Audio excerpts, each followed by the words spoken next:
Esta presentación de la campaña que llama la Iglesia Española Por Tantos y que tiene en el año dos momentos de especial, digamos, incidencia, ¿no?, en la vida pública.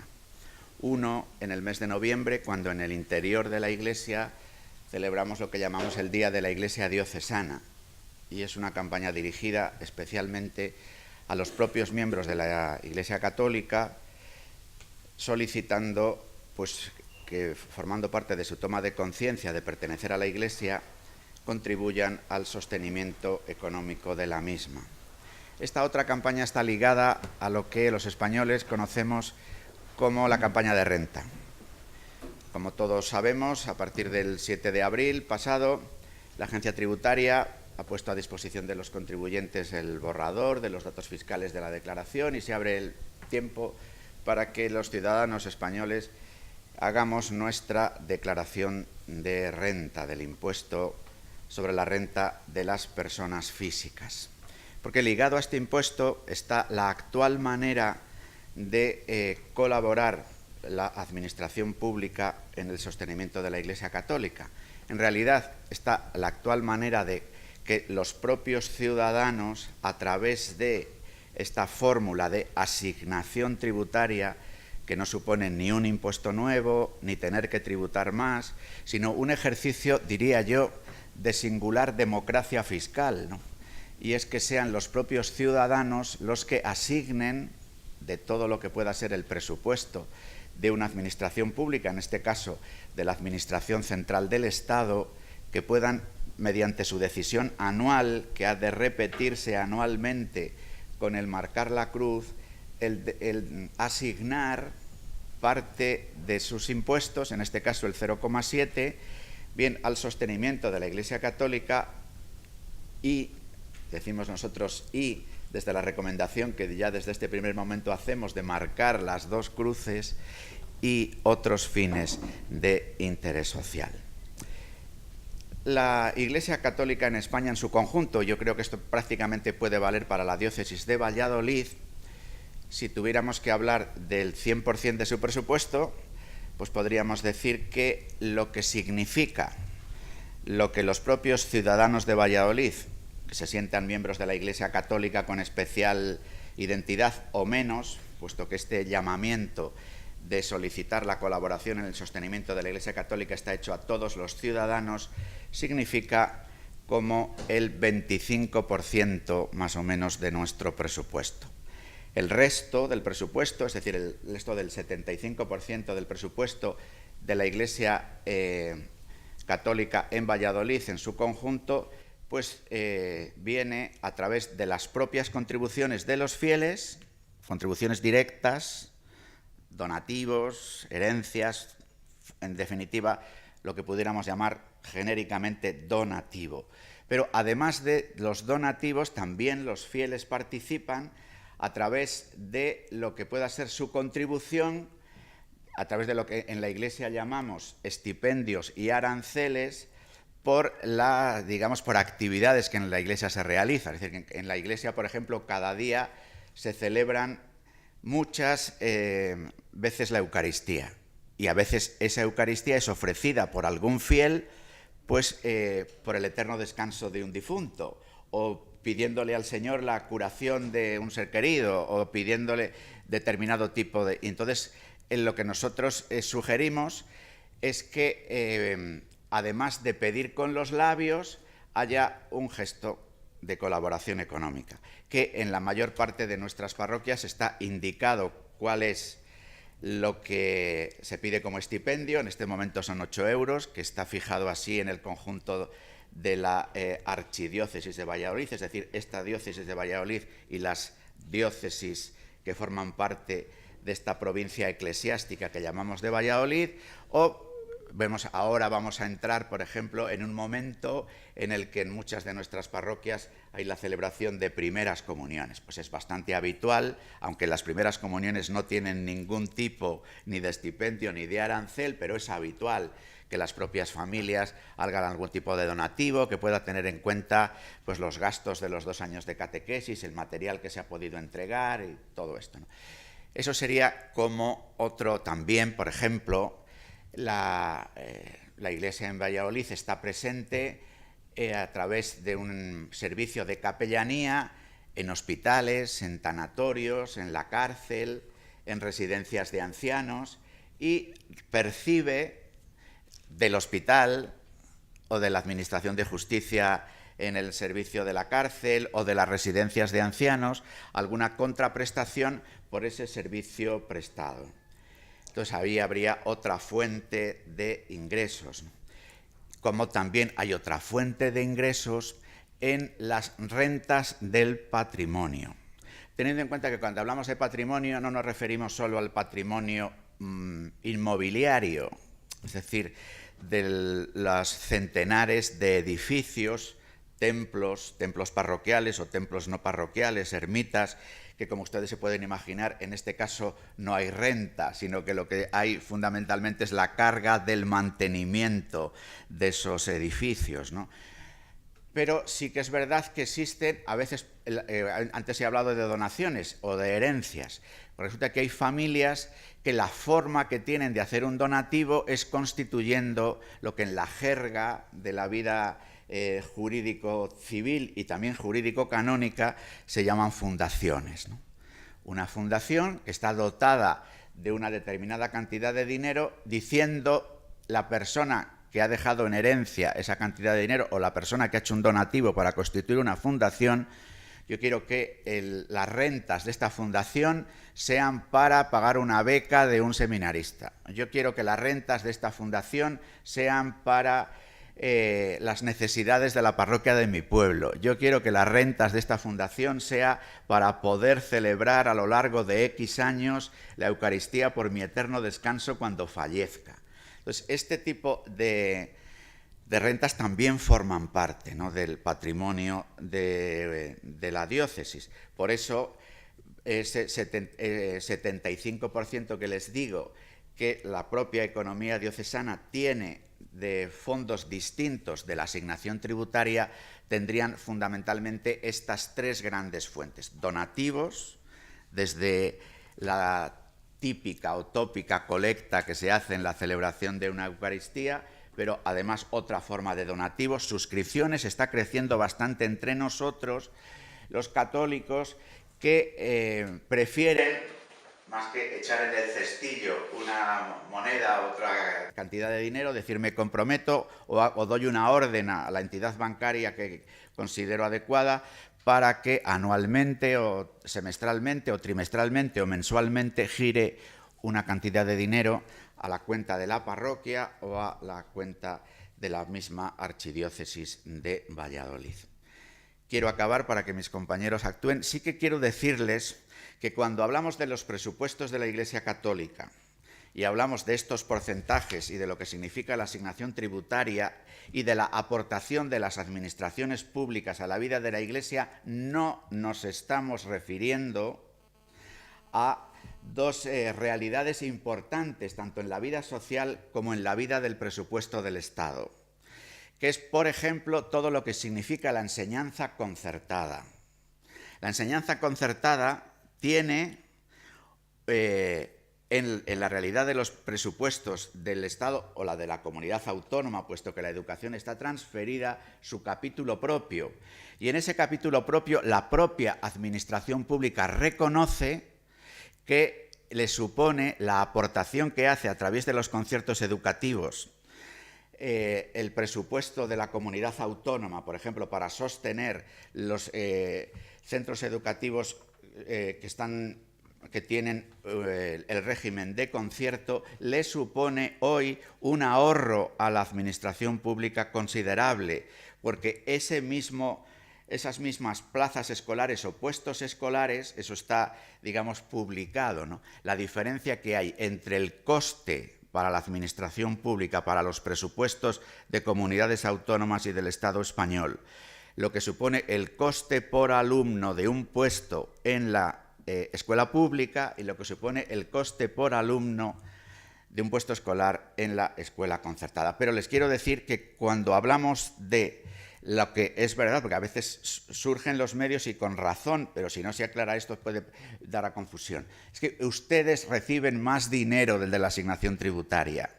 La asignación tributaria se recibe porque desde el punto de vista de la sociedad española se considera que es valioso poder asignar de los presupuestos del Estado una cantidad a lo que significa la dimensión religiosa, espiritual, sociocaritativa, patrimonial, cultural, artística, que se realiza desde la Iglesia Católica.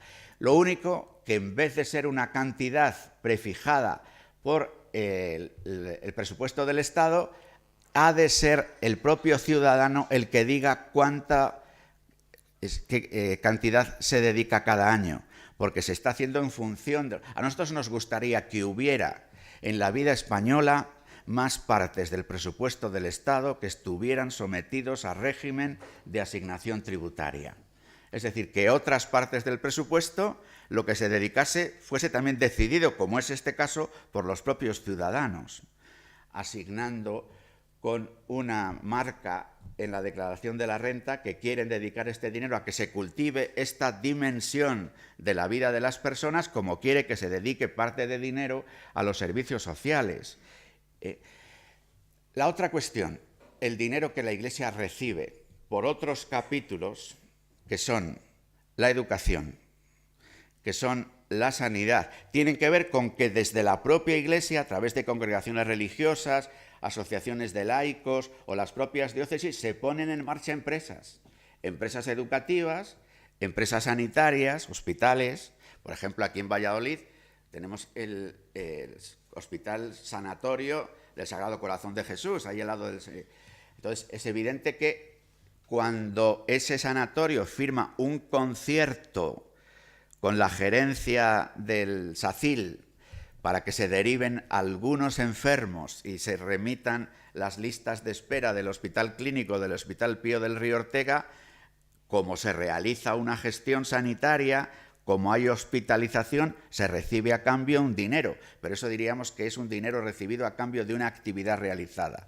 Concierto educativo, conciertos en el campo de la salud.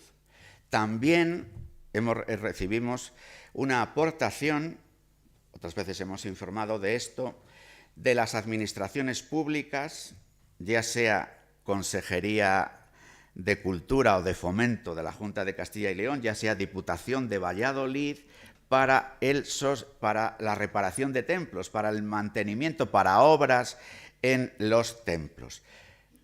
Ahí es la consideración que las administraciones públicas realizan, es del valor histórico, artístico, patrimonial y la valoración que los propios ciudadanos en sus pueblos, por ejemplo, realizan de los templos que tienen, y desde ahí el valor que los propios ciudadanos dan a que la administración pública colabore en que se reteje una iglesia en un pueblo de 30 habitantes o de 50 o de 100, que la propia comunidad parroquial sería imposible que lo hiciere, y que por otra parte todos valoramos mucho que este rico patrimonio artístico y cultural del que presumimos los vallisoletanos, pues también las propias administraciones públicas colaboren. Les digo esto porque nosotros reconocemos que además de la asignación tributaria recibimos de la administración pública otras contribuciones, pero que están realizadas a cambio de servicios prestados, educación, sanidad o para colaborar en el sostenimiento del patrimonio inmobiliario, del patrimonio histórico, artístico, cultural. Bien, no tengo nada más que decir, sino que mis propios compañeros puedan entrar en detalle, José María, de lo que significa la asignación tributaria para el sostenimiento de la Iglesia Católica, y la Iglesia, cuando se organiza para la acción social, la llamamos Cáritas. Cáritas es la Iglesia también, no es una organización externa a la Iglesia. Por eso nosotros también animamos a que la X solidaria, que así lo llaman las organizaciones sociales, la X que va dirigida a asignar tributariamente parte, ese 0,7 de lo que le declaramos en renta, a la acción social, pues también, no solo porque reciba Cáritas una parte de ese dinero, que lo recibe, sino también porque las otras organizaciones sociales que están haciendo un bien en servicio de ciudadanos normalmente en dificultades, es bueno que reciban ese dinero. Nosotros incluso diríamos más.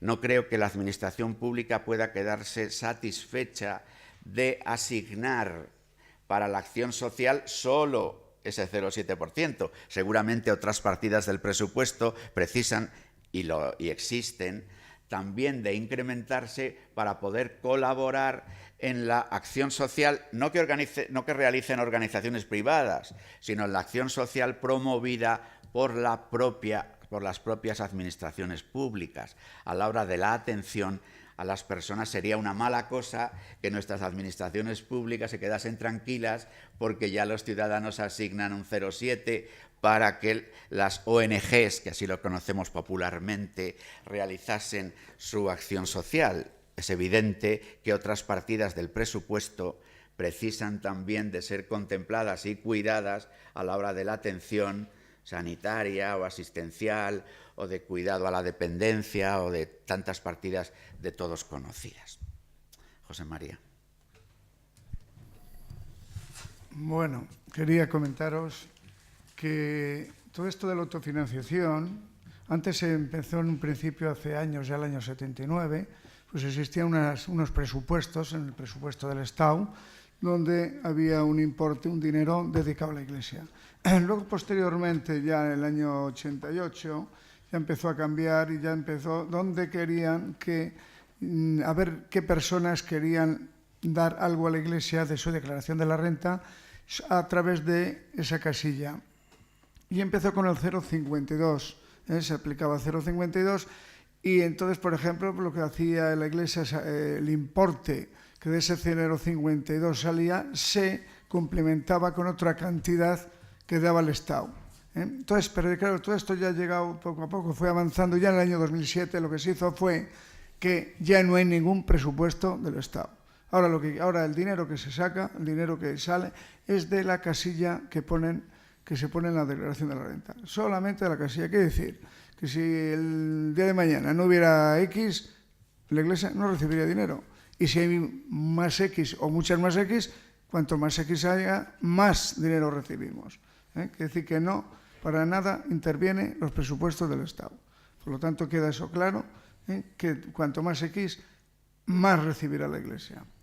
Bien, luego, ¿qué pasó entonces? Que se quitó, teníamos pues en ciertas obras no había que pagar el IVA, y ese IVA pues en esa fecha pues también lo que se hizo fue decir, bueno, que ahora será el 0,70, pero el IVA le van a pagar todo el mundo, y entre ellos la Iglesia también. Nosotros pagamos en todas las obras que hacemos, en todos los suministros, llámese luz, gas, agua, electricidad, llámese obras, en todo pagamos como todas las personas el IVA.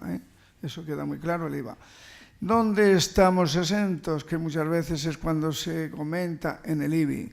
Bueno, pues el IBI en la contribución, en esa contribución territorial, donde, bueno, pues pagar el IBI de una ermita, pagar el IBI de una iglesia, eso es donde estamos exentos. Pero es que ahí no estamos exentos solo la Iglesia. Existe pues muchas comunidades. Está la comunidad hebrea, la comunidad musulmana, está el Museo del Prado, están los partidos políticos, en fin, que hay una serie de asociaciones y de fundaciones, en fin, una serie de que tampoco pagan esa contribución. Que bueno, que en definitiva, si lo vemos así muchas veces yo lo he comentado a ciertas personas, digo, vamos a ver si en tu pueblo tienes que pagar el IBI de la Iglesia, ¿qué puede suponer? Pues lo que puede suponer es que a la hora de pagar los gastos, el sacerdote dirá, señores, hay que pagar los gastos de luz, hay que pagar los gastos de calefacción y hay que pagar, pues del IBI nos han puesto 1.000 euros, por ejemplo. ¿Quién lo paga? Pues los que van a la Iglesia. Nos pagan los que acuden, pues bueno, pues sería un gasto más. Pero vamos, no está... Es importante en este asunto del IBI que es decir, porque a veces los argumentos que se utilizan, se dice que la Iglesia no paga IBI por los acuerdos Iglesia-Estado, y es uno de los motivos que se da para poder proponer una posible reforma Pero es que no es así. Es decir, que la Iglesia no paga el IBI por la llamada ley del mecenazgo, que es del año 2002, y esa ley del mecenazgo prevé que haya diversas instituciones que, como su propio nombre indica, al hablar del mecenazgo se considera que la aportación que realizan a la sociedad en esos edificios justifica esa exclusión del IBI. Y entonces en esa exclusión del IBI no solamente está la Iglesia Católica, sino el resto de entidades del llamado sector no lucrativo. Es decir, serían todas las ONGs, pero es que también están incluidos las sedes de los sindicatos, de los partidos políticos, las sedes, por ejemplo, de todas las fundaciones promovidas por los bancos. Sería bueno hacer un listado de los edificios que entidades bancarias tienen vinculados a fundaciones y que están exentos de IBI, porque las fundaciones, algunas están consideradas como formando parte del sector no lucrativo. Es decir, eso también tiene una contrapartida. Hay que estar sometido a unas determinadas reglas del juego, recibir el protectorado de fundaciones que existe en cada comunidad autónoma, una presentación de los presupuestos y unas auditorías de lo que se hace. Pero eso se considera que esas entidades no lucrativas, que son de muy diversa índole, realizan un servicio o función social que justifica la exención del IBI.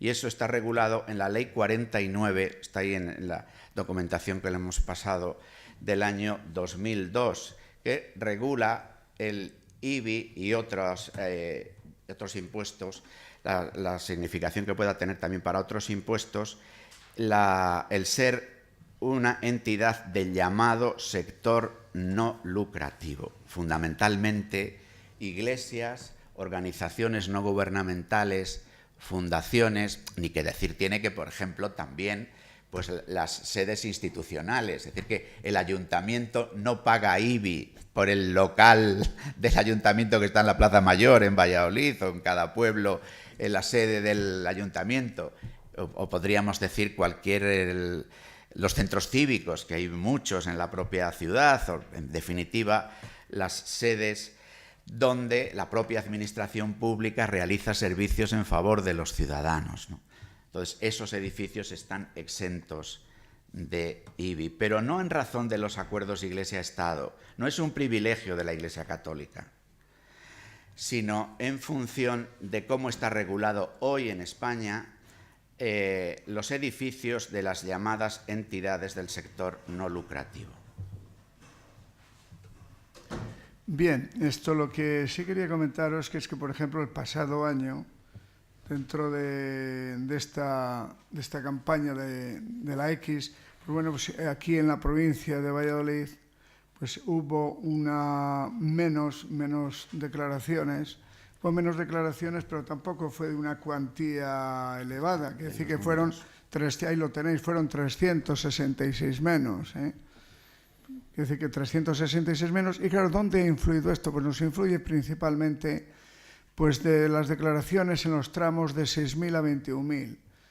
Todos sabéis que ahora ya la declaración hasta 22.000 euros está exento. Claro, ¿qué es lo que está sucediendo? Pues que ese tramo de los 6 a los 22, a los 21, pues es donde, por ejemplo, aquí en la provincia de Valladolid hemos tenido 1.845 declaraciones menos. Por lo tanto, nos ha compensado con otras que lo han puesto. Y, claro, hemos tenido 366 menos. Y, lógicamente, si tienes menos declaraciones, pues tienes también menos importe asignado, que ha sido 95.000 euros menos. Pero, sobre todo, como digo, insisto, ha sido en ese tramo que ha sido muy fundamental y que quizás este año pues vuelva otra vez a tener, mientras no lo compensemos con esas otras personas que son un 29% todavía, que no están poniendo la que es a favor de la Iglesia. Lo que sí voy a insistir es que, porque me lo están diciendo muchas personas, y a mí es que me sigue extrañando que lo del poner una X a una cosa y a otra, a la Iglesia y a otros fines sociales, Y muchas veces las personas que me lo preguntan es que hasta me extraña, no sé, cuando hablo con ellas, digo, ¿cómo es posible que todavía en estas alturas casi me hagas esta pregunta? Pues me las están haciendo. Por eso creo que podíais vosotros, a través también de cuando hacéis las anotaciones, hacéis los comunicados, la X para otros fines, la X para la Iglesia Católica, y que es compatible, y un 0,70 para una y otro 0,70 Es que para quizás otra, es porque es normal poder pensar que si se ponen la X en las dos casillas se divide el importe, claro, y no es así. Claro. Lo cierto es que actualmente hay como un 30% de españoles que no ponen ninguna de las X al hacer la declaración de la renta, que por supuesto están en su derecho de hacerlo. Pero el llamamiento que nosotros hacemos es, si la decisión de no poner la X es una decisión consciente, pensada y formando parte, por tanto, de su libre voluntad, pues por supuesto respetar esa decisión. Pero si es simplemente no caer en la cuenta o no poner la atención a la hora de la declaración de la renta, o que uno ha encargado a un gestor hacerle la declaración, o que ha visto el borrador en Internet. Y nosotros queremos hacer este llamamiento, ¿no? Que los ciudadanos, los contribuyentes, los declarantes, se fijen en qué es lo que ocurre con esta casilla cuando alguien, ya sea el borrador de Hacienda, ya sea un gestor, le ha hecho la declaración de la renta, para si tiene intención de poner o una de las X o las dos X y no aparece puesta en el borrador, porque también parece lógico que la propia Hacienda no ponga la X por ti. Es lógico que en el borrador que presenta Hacienda no haya ninguna X. Pero si no pasarlo por alto, ¿no? Sino que antes de firmar la declaración se pueda ver si uno tiene deseo de que ese 0,7, que en realidad sería un 1,4 si pone las dos X, vayan aportadas a estos fines que llamamos solidarios, bien sea en la asignación a la Iglesia Católica, bien sea a otros fines de interés social, pues que lo tengan en cuenta. Desde lo que ha dicho José María antes, nosotros tenemos una preocupación, ¿no? Que es las personas que, no teniendo que hacer la declaración de la renta, sin embargo sí que pagan renta porque se les retiene de su nómina todos los meses, no tengan la posibilidad, al no hacer declaración, no tengan la posibilidad de asignar. Fíjense que en los datos que les tenemos ahí reflejados, lo que ha dicho José María se entiende muy bien, cómo esos 366 declarantes menos tienen que ver con los 1000 y pico declaraciones menos que ha habido, porque en el porcentaje de declaraciones, sin embargo, hemos crecido. Sobre las declaraciones, en el 12 eran el 44,67 y en el 13 ha sido el 45,04. O sea que porcentualmente ha crecido el número de ciudadanos que ha puesto la X, aunque en números absolutos hayan sido menos, porque en realidad han sido menos también los declarantes. Y también habría que ver el importe de las declaraciones para ver por qué ha bajado también en esos 95.000 euros el importe, porque seguramente la crisis económica, desgraciadamente, a pesar de los brotes del color que sean que vayamos viendo, sigue afectándonos muchísimo y, como es lógico, afecta también a las declaraciones que se hacen, pero también es verdad que eso afecta a las necesidades sociales que es preciso cubrir, ¿no?, a la hora de esa atención. No sé si querías añadir otra cosa. No, simplemente ya decirles eso, que insistir en la casilla para la Iglesia y para otros fines, insistir en ello, porque lo que he dicho antes, parece que se sabía y se sabe, pero hay mucha gente que no lo sabe. Y luego, pues decir también, y una pregunta que yo me haría muchas veces, a que esas personas que no ponen la casilla o en una o en otra o en ninguna, decir, pero vamos a ver, tú quieres que los retablos, porque a todo el mundo nos encanta, los retablos de las iglesias o de distintos sitios estén arreglados, sí. ¿Tú quieres que la ermita de tu pueblo? Sí. ¿Tú quieres que la iglesia de tu pueblo? Sí. Pues hombre, sí. Si no te cuesta nada, no vas a pagar más, no vas a recibir menos. Si no vas a recibir menos ni vas a pagar más y te gusta eso, ¿por qué no pones la X? Esa sería una pregunta así para terminar en una charla con unas personas, ¿no? Bueno, yo voy a hablar un poquito más específico del dinero que recibe Cáritas Diocesana de Valladolid procedente de la asignación tributaria de fines sociales. La Cáritas recibe dinero de fines sociales, de la casilla de fines sociales. Y recuerdo una presentación que se nos hizo hace como mes y medio, como introducción a esta campaña. Un aspecto muy importante que se nos indicó es el siguiente, es decir, la forma de que suban las cruces, tanto en Iglesia Católica como en fines sociales, es transmitir la idea de que las cruces no son excluyentes, se pueden marcar las dos conjuntamente. Eso supone que no se va a pagar más, eso supone que no se va a dividir el 0,7 en 0,35, sino 0,7 para Iglesia Católica, 0,7 para fines sociales. Digamos que se tiene la percepción de que los excluyentes, o sea, los que solo marcan Iglesia Católica y no quieren marcar fines sociales, ya están todos. Los que no quieren marcar Iglesia Católica y quieren marcar solo fines sociales, ya están. Pero que hay una bolsa grande, ese 30%, ese 29%, que se mueven, como han dicho Luis y José María, pues un poquito en la ignorancia. Es decir, bueno, o marco una o marco otra, esto es, pues no marco ninguna. Entonces, hay un 30% de personas, un 29%, que hay que hacerles llegar un mensaje de que pueden marcar, deben marcar, porque estamos ante un ejercicio de democracia fiscal. Es decir, tienes la opción de poder decir al gobierno en su política fiscal dónde va una pequeña parte de tus impuestos. Entonces, se pueden marcar, y vamos a decir que hasta se deben marcar dentro de la absoluta libertad y dentro de un ejercicio totalmente libre, simultáneamente las dos casillas. Entonces, la frase que se dice que no vamos a pagar más ni nos van a devolver menos. Lo que ocurre es que a veces esta frase pues genera, digamos que se basa en el egoísmo de las personas. Es decir, bueno, pues hay que pagar fiscalmente, que es otro mensaje que tenemos que transmitir desde las instituciones sociales y desde la Iglesia Católica, es que tenemos que pagar impuestos y tenemos que pagar los impuestos que nos corresponden. Entonces, a ese 29% de declaraciones que no marca ninguna casilla, pues implica que se han quedado sin asignar 280 millones en la casilla de Iglesia y 222 millones en la casilla de fines sociales, que en un ejercicio de democracia fiscal se podían haber llevado a un lado o a otro o a los dos lados. ¿Qué cantidad recibe Cáritas Diocesana de Valladolid de la asignación tributaria vinculada a los fines sociales? Pues recibe 245.000 euros en el ejercicio 2014. 245.000, unos años es un poquito más, otros años es un poquito menos. Lo que ocurre es que aquí hay una sutil diferencia con respecto al reparto que se hace en Iglesia Católica. En Iglesia Católica yo creo que el reparto es por unos criterios objetivos y entonces da igual que marquen muchos, que marquen pocos, da igual, o sea, se reparte lo que se da, o sea, se reparte lo que se recauda. Pero, por ejemplo, en el caso nuestro no es así. Nosotros tenemos que presentar programas de acción social en concurrencia competitiva.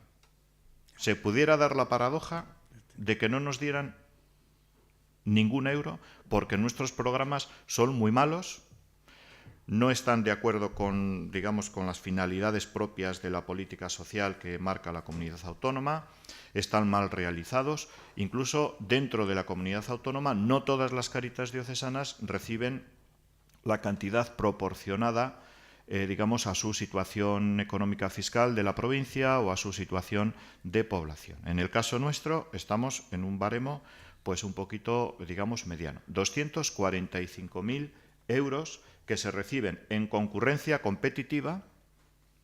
Puede ser que un año sea más, otro año sea menos, porque el programa se ha realizado adecuadamente, está bien ejecutado, es decir, está bien diseñado, y entonces pues hemos accedido a otro programa más y hemos conseguido 35.000 euros más. Concurrencia competitiva. Es un dinero que tenemos que justificar, y tenemos que justificar hasta el último euro. Nos piden las nóminas de los trabajadores, nos piden los gastos de facturación e incluso pues, hay ciertas limitaciones internas. ¿Esto qué significa? Que a nosotros nos van a obligar a gastar más. Es decir, además de los 245.000 euros que recibimos, la entidad tiene que poner de sus propios recursos una cantidad a mayores para poder complementar estas cantidades a la hora de la justificación. E implica también que esta cantidad viene, digamos, a fortalecer los programas que la entidad desarrolla. ¿Cuánto supone esto en el presupuesto de Cáritas Diocesana? Aproximadamente es decir, 245.000 euros, viene a suponer algo menos del 10% de todo lo que la entidad ingresa. Es decir, de que cada 100 euros, aproximadamente 8,5 son los que vienen de la casilla de fines sociales. ¿A dónde va? Pues los sectores que se van marcando. Nosotros distinguimos dos grandes sectores, lo que es la exclusión social pura y dura, lo que llamamos la marginalidad, personas sin hogar. Por ejemplo, pues hay una partida de 63.000 euros. A personas mayores, pues 28.000. A toda la situación de mujer, pues, violencia de género, fomento de la igualdad en la mujer, 39.000 euros. Jóvenes sin empleo, pues es una partida que en los últimos años se ha incrementado bastante en las asignaciones de las políticas sociales, 57.000. A trabajar con minorías culturales, comunidad gitana, personas inmigrantes, 37.000 euros. Es decir, bueno, las cantidades se van distribuyendo, pero bueno, nos tenemos que quedar con estas tres ideas básicas. Primero, simultáneamente se pueden marcar las dos casillas, la forma de que la Iglesia Católica reciba más dinero, la forma de que los fines sociales reciban más dinero es marcar simultáneamente las dos casillas. Hay un 29, un 30% de personas que no marcan ninguna casilla. Hay un dinero que se queda sin asignar. Nosotros entramos por concurrencia competitiva, es decir, tenemos que, digamos, trabajar los proyectos pues, para que lo que presentemos sea atrayente y nos lo puedan financiar. Y estamos obligados a hacer la justificación del dinero que se nos entrega pues, proyecto por proyecto y partida por partida.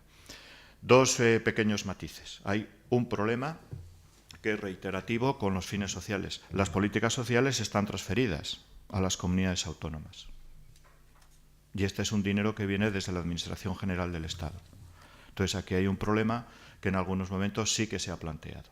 Es decir, que los fines sociales, como que quieren que se transmita en bloque algunas comunidades autónomas a sus presupuestos. Esto a nosotros, digamos, entendemos que atenta contra el principio de igualdad. Es decir, entendemos que a través de los fines sociales se está haciendo una política social igualitaria y un efecto distributivo en España. ¿Qué ocurriría? Que las comunidades autónomas que más aportan serían las que más reciben, que son a veces las que menos teóricamente necesitan. Entonces entendemos claro, que aquí hay un ejercicio de política fiscal, porque claro, las comunidades autónomas, algunas están reclamando esta casilla.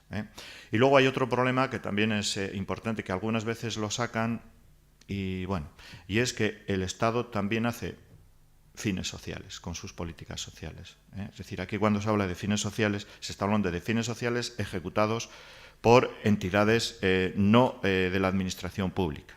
Es decir, los ayuntamientos, las diputaciones, no pueden concurrir, digamos, a este pequeño presupuesto que tiene su origen en la casilla de los fines sociales. Fines sociales ejecutado por entidades de la sociedad civil, no de la sociedad, digamos, del elemento administrativo. Esto es importante porque a veces ellos, sobre todo fue por el año 2011-12, cuando hubo problemas de presupuesto, incluso pues se llegaron a reclamar esta partida.